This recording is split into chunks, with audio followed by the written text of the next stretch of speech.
Alright, got another video with what I think are fun bar race charts. So this one's going to be based on tennis, so I'm going to give a brief explanation of how it works so that it makes some sense. But the idea is in tennis, the ranking system is each tournament you play, the winner receives some number of points, here 2,000, which is the number for Grand Slams in tennis, the biggest tournaments in tennis. The runner up gets a little over half that, 1,200. Again, I'm just taking the Grand Slam numbers. Semi-finalists get 720, quarterfinalists get 360, round of 16 gets 180, round of 32 gets 90. And so I just went through the history of triple triad tournaments and assigned that number of points per tournament. But the other really important thing about tennis is rankings highlight the last year of performance. So you often have this goofy thing in tennis happen where if you won a slam last year, you have those 2,000 points and they're part of your score. And then if you say don't play that slam the next year, the full 2,000 points drop off. So you can have someone play a slam, win it, next year they make the quarterfinals, and that could be a good result, but they lose a lot of points because they replace 2,000 with 360 new points. So you can see people have jumps when they didn't necessarily have a good or bad tournament, but maybe it replaced a really good or bad tournament, and the jump is the difference from what they did last year. And here too, we're going to see players will often jump up, and it won't actually be the moment they won a tournament necessarily. It might be the moment that a bad tournament fell off or something like that. So, the tennis ranking system is weird, but I thought it would be fun to apply. I decided to do the last 6 tournaments are the part included. So at the very start of the site, it's only the one tournament, which is why you can see exactly what the ranking system looks like here. But as we go on, it'll be a rolling, the last 6 tournaments are what counts.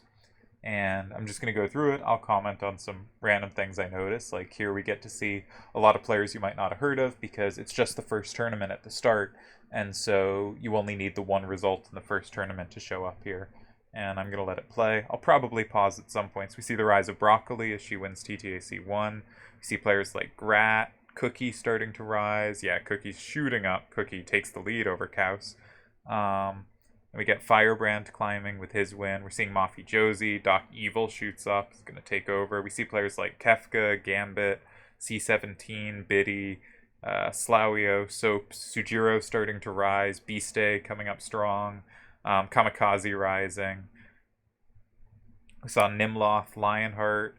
Kamikaze passes Doc Evil. Doc Evil's now going to drop off because his tournaments are not in the last 6. Kamikaze's lead growing. Sujiro and Bren and Cookie, the chief competition. Bren takes the lead. Seto passes all of them, really growing that lead. Seto was great. Meta, really strong here. We're starting into 2007, seeing the rise of Delial. We have Suikoden, Diacon Entite, his first peak. Grat, always very good. Kaus having a comeback in 2008. Jaws, very strong. Players like Koops and Homer and Great Sephiroth first appearing. Kazdon, Tezuka. I missed that Delial was in first there, but that's good. We're going to try to insult Delial as much as possible here. No, Delial has retaken the lead. Really strong top 4 there with Delial, Great Sephiroth, Seto, and Turds. Slash of Time, Yojimbo, myself now on the list. Serenity takes the lead. I think Seif is often kind of underrated in discussions. I take the lead for the first time after GS had it. Slash of Time rising, he had an amazing 2009. Nightwish and MC, you're going to start seeing rising. Demonic, really good. Turds placing highly. Koner MC. Also guys like Sir Smoke, Foyer, Kazik, Blizzard.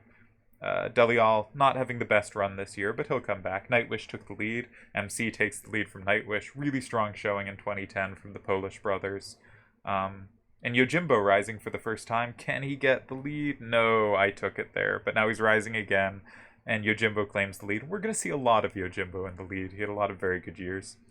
We're now kind of entering 2011, and I've retaken the lead, but I don't think I'll hold it for long. Yeah, Yojimbo gets it back. Vid almost gets it, not quite.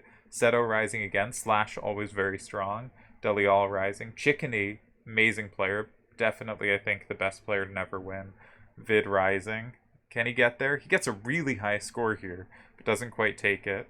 Alright, Chickeny, I think, will be the next attempt. Raminator getting quite high. Also Sir Smokes.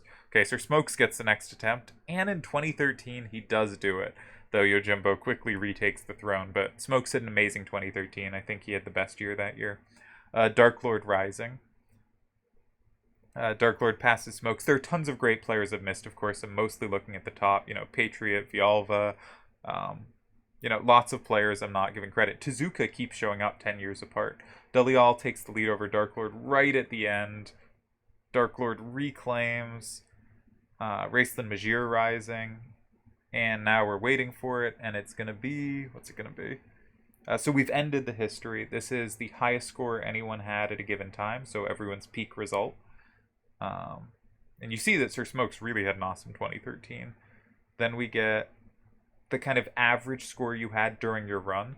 So Doc Evil's fantastic, Yojimbo's great. And then what do we have? The average per tournament, Doc Evil is always off the charts. I'm pretty high here for someone who didn't have a short run. Total amassed score, Yojimbo and Delial just had incredible total achievement. Some fun names in here, Daikon Entite. How long you spent in the top 20. So Delial hit the longest, but if we look for time in the top 10, Yojimbo takes the lead, though Seto and Delial very high. Time in the top 5, Delial moves back over Seto. I catch up with Seto there. Delial stays ahead of me for top 3. But you can see that Yojimbo's time at the top is really unparalleled in the site's history. Just an incredible run. Has the most time, top 5, top 3, top 2, top 1, and often by big margins. What do we have next? We have the rate you were top 20. What percentage of your time were you top 20? And what percentage of your time were you top 10? And again, Yojimbo just spent so much time as an elite player. The Doc Evil passes him for time in the top 5 or top 3 and top 2 and 1, I think. We can see players like Ulti here, Unfixable, Cookie, Kamikaze, Bren, a lot of great players. As well as the usual suspects like Delial and Seto are always very high on any list like this. I think that's the end, yeah, and then it replays, so I'll stop here. I will put a link to the... no, I won't, because you can just rewatch it here if you want to rewatch it. And I guess that's it. There are tons of great players I didn't shout out. I'm just trying to talk as I look at it too. But hopefully an interesting chart, just showing time. I think one of the more fun number ones is that Serenity takes the number 1 early in 2009 with a really fantastic run where he makes the semifinals of Irvine. He wins TTAC 6. No, he makes the finals of Irvine. No, he doesn't. Kamikaze does. I think the semis of Irvine, wins TTAC 6, and makes the semis of some other tournament or finals. He's a semis, a win, and a finals, and I think has this moment where he's the best performing player on the site. So hopefully there's some fun names to spot that I didn't mention. I think these charts are really fun to watch, so I wanted to make another video with them. And I wanted to just apply the tennis system and see what happened. I don't think it's anywhere near the best rating system, right? This is a system that rewards activity much more than actual results, right? The more you play, the better you're going to look. It's very hard to top the list if you're not playing every tournament, or to place all that high if you're not playing every tournament. And I think it probably overweights exactly winning or making the finals. If you're repeatedly making the quarterfinals, you can be fantastic and overall playing better than someone that wins and otherwise doesn't do anything. But this rates a win as highly. You'd need like 6 quarterfinals to equal 1 win. And maybe you think that's the right ratio, but I think that kind of underrates quarterfinals a little bit. I guess that's all there is to say on this one. Hope you enjoyed.